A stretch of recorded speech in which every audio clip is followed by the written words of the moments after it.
Puss in Boots. Once upon a time, there was a poor miller who had 3 sons. When he died, he left his mill to the oldest son, his donkey to the second, and his cat to the youngest son.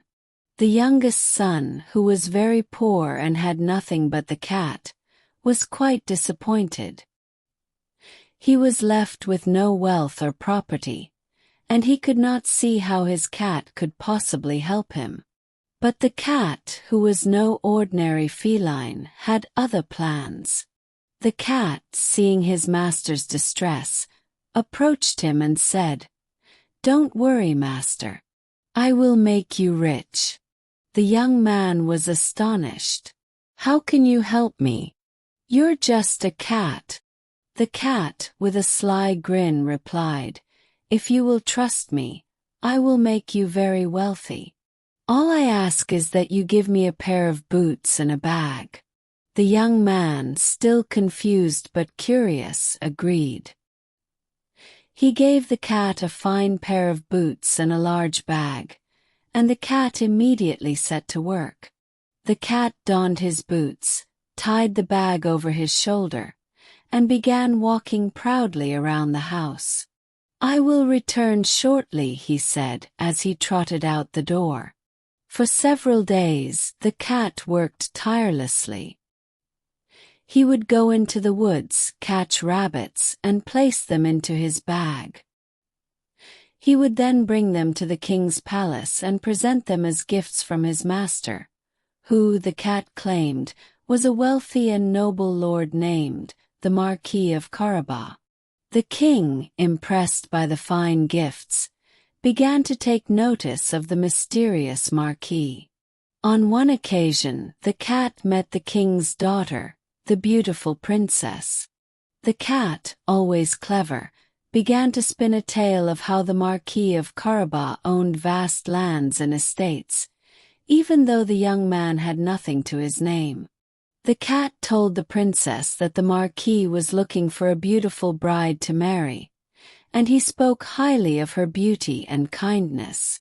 Meanwhile, the young man, still unsure of his cat's plans, continued to follow along, trusting that the cat's cleverness would somehow lead to riches. As the cat continued to bring gifts to the king, the young man began to see the possibility of a life full of fortune. One day the cat came up with a new plan. "Master," he said, "I need you to do something for me. I want you to bathe in the river, and when you do, I will arrange for you to meet the king and his daughter. But you must trust me completely, for this is a very important part of the plan." The young man was skeptical but agreed. He bathed in the river, as the cat instructed, and while he did, the cat went to the king's palace. The cat told the king that his master had been traveling and had suffered a terrible mishap. "My master, the Marquis of Carabas, has fallen into the river and lost all of his fine clothes. If the king would be so kind as to help him, he would be most grateful." The king, eager to show kindness to someone of such high rank, immediately sent his servants to help the young man out of the river and give him fine clothes.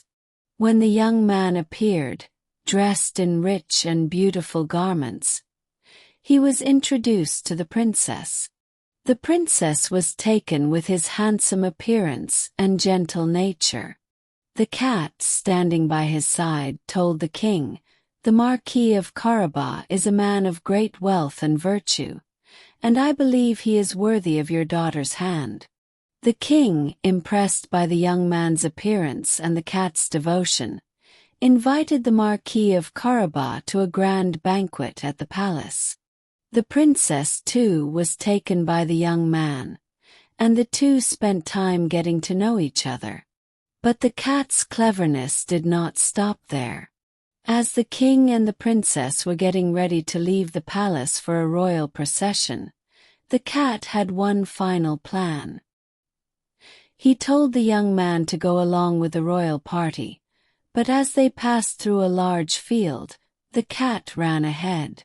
The cat came across a group of farmers working on the land and told them, "If anyone asks who owns this land, tell them it belongs to the Marquis of Carabas. If you don't, you will regret it." The farmers, frightened by the cat's fierce gaze, agreed to do as he said. Next, the cat went to a castle owned by a giant. This giant was known to be the most fearsome creature in the land, but the cat had no fear. He approached the giant and said, "I hear that you are a master of magic and can transform yourself into any creature you wish. I am skeptical. Can you turn yourself into a lion?" The giant, eager to impress, transformed into a lion. The cat, unfazed, said, "That's impressive, but can you turn yourself into something even more fearsome, like a huge elephant?" The giant, now puffed up with pride, transformed into an enormous elephant. The cat, ever clever, then said, "Can you turn into something as small as a mouse?" The giant, now feeling a bit too sure of himself, transformed into a tiny mouse. In the blink of an eye, the cat pounced on him and ate him up. The giant was no more. Now that the giant was gone, the cat knew that the land and castle belonged to his master, the Marquis of Carabas.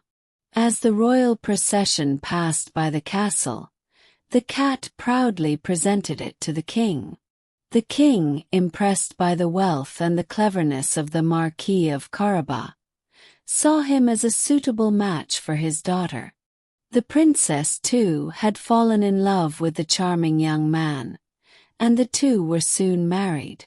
The young man became rich beyond his wildest dreams. He inherited the giant's castle and lands, and soon became a respected nobleman. As for the cat, his cleverness was praised far and wide. He became a trusted advisor to the king and lived a life of luxury, enjoying the comforts of his boots. The young man and the princess lived happily ever after, and the cat, who had once been a simple feline, was forever known as the clever and loyal Puss in Boots. The end. Moral of the story: Puss in Boots teaches us that cleverness and wit can lead to great success, but it's also important to have kindness and loyalty. Through perseverance, cleverness, and a little help from unexpected friends, even the most humble can achieve greatness.